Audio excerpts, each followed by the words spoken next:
This is A New Angle, a show about cool people doing awesome things in and around Montana.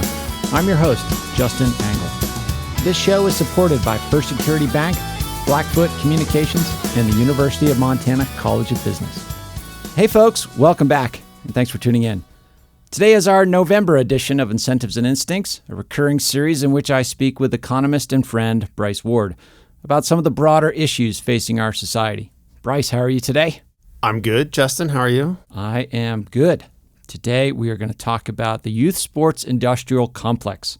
What are the goals of youth sports, and do the systems we've constructed meet those goals? To help us answer these questions, we're joined by an important stakeholder in these systems, University of Montana head men's basketball coach Travis DeCuire. Travis, thanks for being here today. Appreciate you having me. Looking forward to the conversation. Yeah, so let's just sort of start with these goals. You occupy the system at a few different levels as a parent with young children in youth sports and youth activities, but also as a coach, you're kind of a customer of the system here in a way. What do you think should be the goals of youth sports? Let's start there. From my perspective as a young man that came through youth sports, I think at probably one of the better times in terms of the development of a young man, young woman, learning to compete, being a member of a team, a group, and fighting through adversity. I think those are the three things that would jump out the most in terms of what I hope I'm getting when I get that finished product. Bryce, how about you? What would you, from your parent perspective, what do you think should be the goals? Obviously, there's an aspect when you're younger, it's just about fun, right? And, cultivating a lifelong love of activity, because we know that activity is important for you. But in terms of the investment portion, right? So, there's just a consumption, go out, have fun. But in terms of what are we investing in? Yeah, I want you to learn how to be on a team, right? I want you to learn how to deal with adversity. I want you to know how to play, right? A game that you're going to play. I'm probably getting a little too old, but I still do like to play basketball. Yeah. It hurts a lot more than it used to, but I made it to 46, but even just things like running, right? Which I can do longer, or biking, or, all these things, right? These are things that we want to develop lifelong attachments to and the skills to be able to participate in, and particularly things that are social, right? My wife talks about, why do you want our kids to know how to ski? Well, because if there's a ski weekend in college, you don't want to be like me, the kid who was like, I don't know how to ski. I was that kid. Yeah. Beyond sport-specific skills, we want our kids, our society to have healthy minds and bodies too. There is a health component to this as well. We need kids to move around. We need grown-ups that move around. But I don't think we'd be having this conversation if the three of us didn't sort of think that something was wrong with the system. So maybe, Travis, from your standpoint, what are some of the failure points in this system? And we're using system broadly. I mean, every sport, every activity is a little bit different, and there's a ton of regional variation. But I think when I think of the system, I think of kind of this privatization of youth sports in a lot of ways. Club soccer, club basketball, kids opting out of their public school programs, public schools divesting of some of these programs, and private systems filling that gap and maybe creating some other challenges. So how would you respond to that framing? Back to Bryce's question, the competitive portion was the other one. Yes. And I think that's what's gone away. I remember as an 80s baby walking to the park after school and hanging out all day, and my parents coming and finding me on the playground, whether we're playing football, whether we're playing basketball. And there are a lot of other games that we created with balls so that everybody could play, right? Flyers up with a football. We weren't necessarily playing football. We were just playing with a football. Sure. I think that those activities don't necessarily exist anymore unless it's in PE at school. And I think when you play those games, you learn to compete without an adult managing the situation. And so now you're problem solving, you're competing in a lot of different ways, not only in sport, but your personality, you're growing. Your leaders are born, I think, on the playground. And so I think that aspect has gone away. And then I think the thought that you can buy success. I think that as we become specialized in every sport, now we're paying for opportunities. And those who can generate the money to pay have more opportunities. When I grew up, it was community centers. You played for whatever team was in your neighborhood. And now, I get back in 94 after graduating, and the community centers are no more. And everyone's on the AAU team, which becomes the specialization. in order to play for that team, you pretty much have to play year round, which means you can't play multiple sports unless you're just an elite athlete. Yeah, you kind of feel like, and as a parent, you feel like your children are getting left behind if they don't take this step and kind of enter this privatized system. Bryce, how would you sort of think about this? I mean, what I think about is kind of the funnel metaphor. Like if we're trying to create the highest level of talent, the highest level of preparedness for life's challenges, you would want to start with a system that has as big a funnel as possible. But as Travis is describing, we now have systems where if you don't have the right money and the right parents that can drive you around or the right resources, you're kind of opting out from the jump and you're left out. In an ideal world, I could reach inside of you and see exactly what your ceiling is, right, what your athletic ceiling for different sports is, right? And be like, oh, hey, you have this potential, great, we can cultivate it and all this kind of stuff. But we don't have that technology. And so what we did do is we see what people are producing, right? So one of the this is a little bit of a sideline, but like one of the most consistent findings, I think we've studied every sport in the world now. There's different calendar years in sports. And whoever's at the older end of whatever the cutoff is more likely to become, quote, reach whatever the higher level is.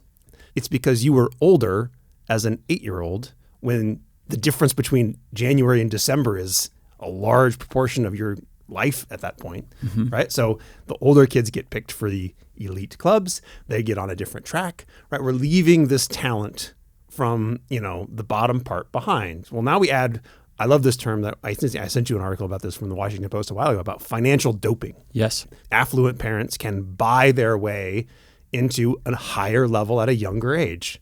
We've always had some level of this, right? But, sports like basketball and soccer are essentially open to everybody because there's a public place where you can play and a ball isn't that expensive. But, we now have this system that silos. And so what do we see? We see less participation amongst low-income kids, much higher rates of participation among high-income kids.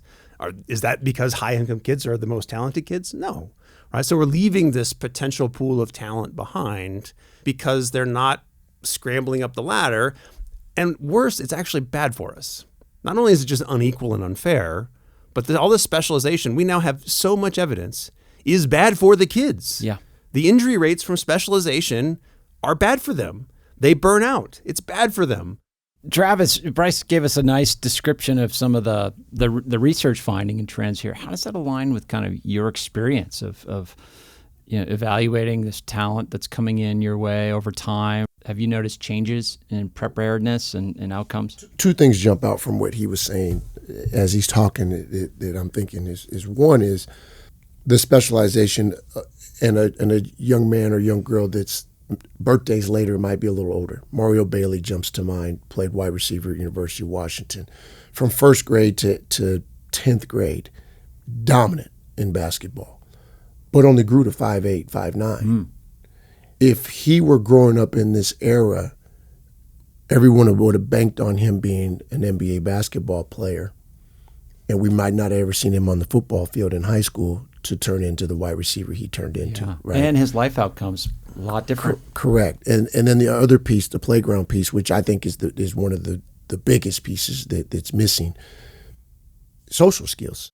We're raising kids right now with cell phones, which we didn't have, video games, which very few of us had. So we have a lot of things taking away our free time, and we're not using it socially to find ways to interact with other kids in our neighborhoods or whatnot. So instead of going outside, we're in the house. But we probably could communicate with 5 or 6 other kids and never hear their voice. Mm-hmm. And so when you lack those social skills that are necessary to organize and create opportunities to go out and be active, that minimizes the growth. Social skills require tone of voice, reading facial expressions, reading body language. There was always a game. I mean, I remember playing pickup, it's Southern Oregon, so it's not as cold as here, but like on December 30th, when it's 35 degrees outside, we're outside playing pickup basketball at Long Ridge Park. Right. And pickup, talk about learning social skills, right? You get thrown on a team, right? You got to figure out what my role on this team is. Someone's got to be kind of the leader on that team. Someone's got to keep the game organized. Like, it's all self-organized, and we have just thrown that away. See, that brings another point, because all those things you just talked about are earned. You earn that within your group, right? Rainier Beach Community Center, where I grew up, there's 3 courts, right? And one, the middle court, kind of overlaps on the 2 outside courts. So after school from about 2:30 to about 7, the gym is just wide open, kids coming and going. And so if you can imagine about 20 kids on the far court, which are the younger kids, probably not as developed, probably not as good, playing games, and who's got next, and kind of organizing who's your team and whatnot. And then you've got a main court when you first walk in, which is the older kids. Those are the high school kids, maybe a couple guys, 18 to 21. But then you've got some young kids that might be good enough to play with them. And then the middle baskets, we'd play 21.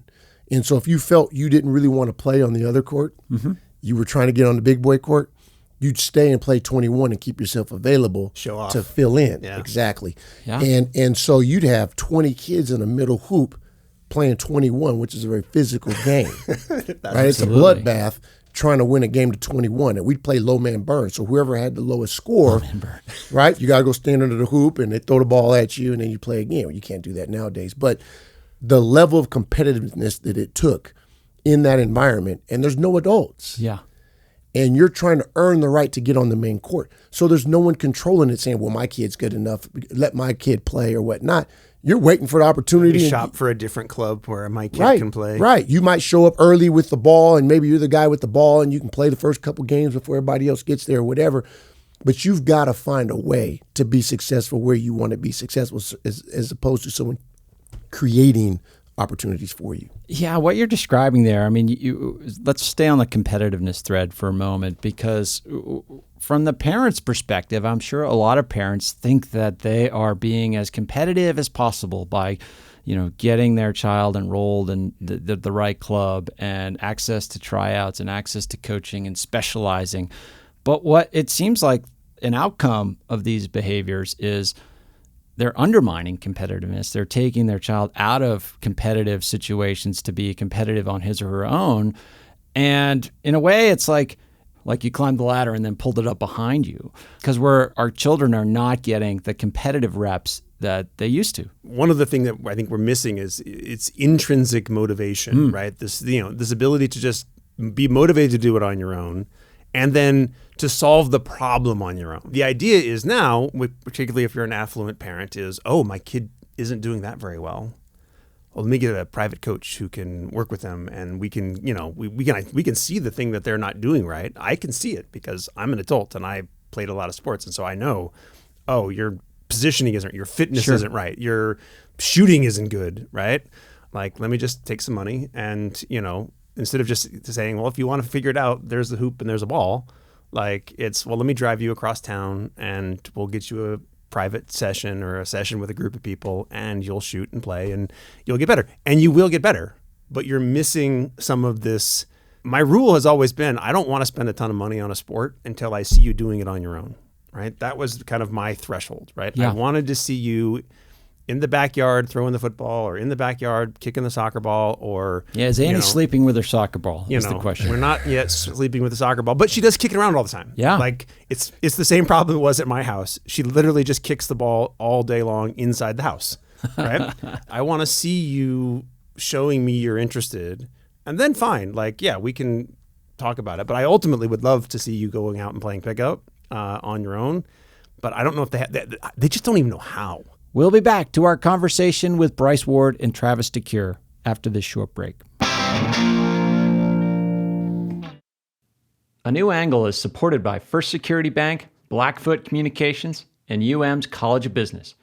Access to capital, broadband, and education are 3 ingredients any community needs for success. Hey, this is Mark Moss from Tell Us Something, and you're listening to A New Angle. Welcome back to A New Angle. I'm speaking with Bryce Ward and Travis DeCuire about the youth sports industrial complex. There's a level of responsibility for your own success, and that's, I feel like, what you're describing right now. And that doesn't exist. It's you've got young men and women that, like you say, as a parent, I might pay someone to train them as opposed to them going to work on that skill on their own from time to time. But the same thing with the competitiveness in terms of where your status is on a team. as a Division I basketball player, I reflect on my high school career a lot with these young men. As a freshman, I played on a sophomore team. We had 4 teams: freshman, sophomore, JV, varsity, and I played on a sophomore team as a freshman. JV, I went back and forth JV, varsity, and basically sat the bench on varsity as a sophomore. Today's parent, my father might have pulled me and put me in another school in another situation where maybe I could start as a freshman or at least be on varsity as a freshman, because everyone's under the assumption if you don't play varsity as a freshman, you can't play Division I basketball. Okay. If I'm not forced to compete within the program and earn my status, I'll never learn to compete later. And what do I find myself when I transfer in here from a Division II program to Division I at University of Montana as a sophomore? I felt I was the best point guard in the program. My coaches thought differently. I played 20 minutes a game and came off the bench, and my role was defined in ways that maybe I didn't agree with.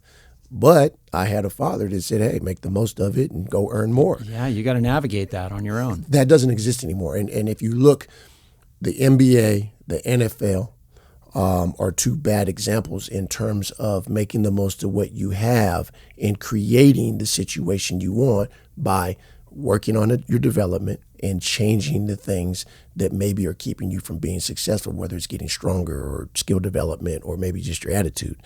And it's trickling down. I'm getting high school transcripts where kids are 3-4 high schools. And it's movement because we're not happy with what's going on the court. It might not be academics. It might be that we love the coach, but he's not getting enough playing time on the varsity. The kid comes to me and he's not playing in the role he wants, and we have a man-to-man conversation about what he needs to do to earn that role. He's never had anyone tell him that before, Sure. So what's he want to do? Find a new school. So you're having to reteach or teach for the first time a lot of lessons that the system used to impart earlier on. How do you kind of construct your talent evaluation and identification so that you're able to observe some of that competitiveness, some of those social skills in the recruiting process? We're in an evolving state right now. And what I mean is there was a point in time where I used to pull transcripts, and if there was more than one school on it, I didn't recruit. Okay. I spent more time watching them with their high school team than I did with their AAU team, because usually the high school coach is the one that created a level of adversity, whether it was do things the way that you're supposed to do them or come out, execution out of timeouts, the way they practice competitive environments and those types of things, whereas with AAU teams, most of them don't practice because the kids come from so many different areas. And it's becoming more difficult to create that because they're moving so much that now these coaches are coaching young men that they don't know very well. Okay. So they don't have those types of relationships, and it's just very difficult to find those transcripts. So I still revert to that, and I try to find as many of those young men as possible. And you just try to look for a level of toughness. But it's tough, and the reason is that it's encouraged now to transfer. It's encouraged to quit and move on. So it's harder to find young men and young women that haven't done that before because it's so common. It's hard. It's very difficult right now, and that's why there's so much movement. But we just have to keep working.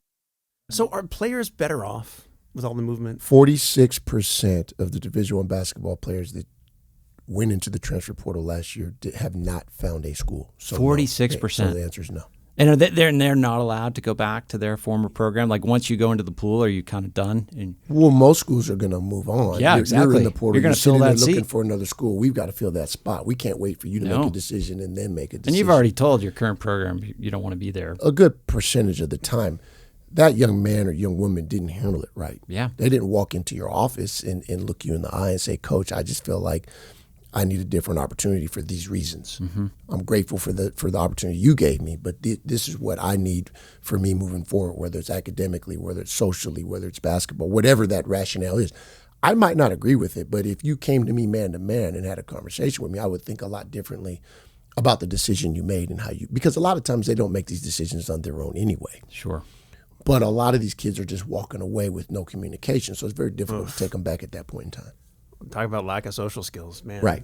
Yeah, back and that's to the same topic. And if you hadn't learned those lessons, you're not going to be prepared. But has anybody tracked this and said, okay, look, the idea here is that like, it's we have person, we have situation, I just got to keep shuffling the situations, and then I find the one that magically works, right? And what Travis has been saying is that the old school way was situation. Right. You've got to adapt yourself into the situation, which is a very valuable skill in life. Right. But like the question is, well, look, do I get better matches if I shuffle around? Do I actually find something better? Or, am I just permanently debilitating myself because I haven't learned this key skill and I never find a situation that's good enough because it turns out that it was me that was flawed all along? When you raise your child, right, when your child has their first job, you're going to tell your child you should never quit a job until you know you have a job. You should never be unemployed. Well, a lot of these young men and women are quitting their job and they don't have a job. It's unfortunate that you have a lot of people that are quitting on a situation because they're not having success. And they don't have someone at home saying, well, if you're not playing there and you don't have a resume, which are stats, you don't have a resume that says you're employable. Right. Why would you ever put yourself in the free agent market? Why wouldn't you stay where they're paying for your education and get the most out of it and move on? They're not being taught that or else they wouldn't make some of the decisions that they're making. There are a lot of young men and women that are jumping in these portals and transferring and waving their hand and saying, look, I'm here, I'm available. By the way, I've been sitting here for 2 years and I've never played more than 5 minutes a game. I mean, it's one thing if we're talking about like, I'm an NBA prospect. Right. And I'm like, I'm suddenly on the bench and I'm not getting minutes. I'm trying to get some form of, reasonably high level professional contract. It doesn't have to be NBA. Right. University of Montana does not produce a ton of professional basketball players. Correct. Not at the NBA level. Like, what are they hoping to get to? Is that the mentality? Is I just got to keep playing? Like, I don't understand I understand the objective. Like maybe in high school, there's like a bunch of college scholarships. Okay, I can maybe get one of those. But now the funnel narrows so tightly, and it's like I would have assumed at some point as you move down the ladder of Division I programs, I'm here to go to school, and then I get to play basketball, and that's fun. There's a combination of factors. The one that I've always agreed with that I think if the coach leaves, they should be able to leave. Yeah. Because they committed to that staff recruitment. The university didn't go recruit that young man and bring them 1,000 miles from home in a community that they probably went through some sort of culture shock. Yep. They're not going to just stay. That's not going to happen. And I don't think that that's fair. So there's a small percentage there. It's a very small percentage, but there's a small percentage there that I think that's such a good transfer.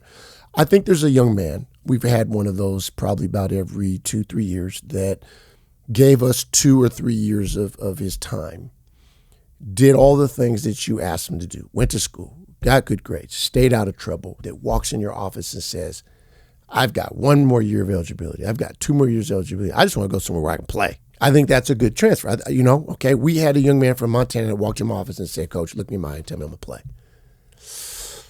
That guy you're behind right now is pretty good. And he goes, I agree, Coach. And so I think I want to go to this school for my last season. I said, all right, here's the deal. Don't graduate. Take enough classes to be eligible. You're a Grizz. Come back here. We'll pay for your education. He was on our bench as an undergrad manager in 2017-18 when we won a championship. He ends up with a championship ring. He has an NC2A experience. Mm-hmm. He has a diploma that his mother is going to be excited about on her mantle, right? I think that's a good transfer. There's a small group of those. The ones that we're referring to are the ones that they were the best player on their high school team. All these coaches called and made all these promises. I'm going to get you to the NBA. I'm going to develop you into this, and you're going to score 20 points a game and play 35 minutes a game. And he ends up at a school, and those things don't happen. And those are a lot of the ones that are walking out the door with no conversation, that they feel like you've done them wrong. And then you have a small portion, 10%, that are not at a high major level, that still think they're NBA players, that are transferring because this isn't getting them to the NBA. So there's a combination. Yeah. Half of them are not handling it very well or are not realistic with how they're handling it and what they're looking for. And then there's a small percentage that are, but we don't talk about them very much because everybody's scoring by the other group. And how could we expect them to handle it well in college when they haven't learned how to solve their own problems? Right. When I used to teach a class when I was in graduate school, we used to spend a day. It evolved. It started as something different, but it became such a great discussion, which was, I was teaching at Harvard, and I used to pose to kids, at what age do you want to find out where you are in the distribution? In this case, I was academic, but in what you're talking about is athletic, right? And I've got kids from all over the country, right? I got kids from Manhattan who had to go through the 8th grade testing system to see if they could get into Bronx Science or Stuyvesant or was it Brooklyn Tech or something, or whatever the third one is, right? And, they had to deal with it as 8th graders. Early and they're on. like, and I'm from a small town. I didn't have to deal with it until I went to graduate school, really, right? But, at some point you have to confront where you are in the distribution, right? And what it seems like maybe we've created with the transfer portal is an attempt to try and avoid confronting that, and not having to accept that, okay, this is where I am. And then have the hard question is there something I can change? Right? Is there work that I can do to move myself up? Is this a limit on me, or is this like, is this my, look, I went to graduate school. I saw my ceiling and I saw how far down that distribution went, right? I was like, oh, wow. Yeah. There's people that are I thought I was a smart guy. Right. I am not a smart guy in this pool. It's uncomfortable, right? But you have to go through this experience. And it seems like part of what youth sports used to do is it forced you to confront it in the high school level. In our remaining time, though, if there's a listener or some parents out there that have, that is either participating in this program or the system or has children in the system, like given where it is today, like we're not going to solve that problem in this conversation. Travis, what advice would you give to a young person trying to navigate that, or the parents of a young person trying to navigate that to avoid some of the pitfalls that we've discussed here? We've got to let our kids figure it out. In a perfect world for me, my daughter would have loved basketball. She doesn't love it. And I think that sometimes we make early decisions for our kids before they've even come close to figuring out what they love. If they don't love it, they'll never excel. It doesn't matter what talent they have. And so you have to find ways to allow them to figure it out. And we protect our kids because society has changed a lot from where it was in the 70s, 80s in terms of safety and all those things. I understand that. But we still have to find a way to let them figure out what they love, what they're good at, and what they want to do. And that's on and off the court. I think that what they learn through athletics or extracurricular activities have a lot to do with who they will become outside of those things. And if we don't allow that to happen, you're going to have a 30, 35-year-old that's not sure about who they are. Fellas, sobering conversation, but some actionable insights for listeners. Thank you both for being here today. Thanks for having me. Thanks, Justin.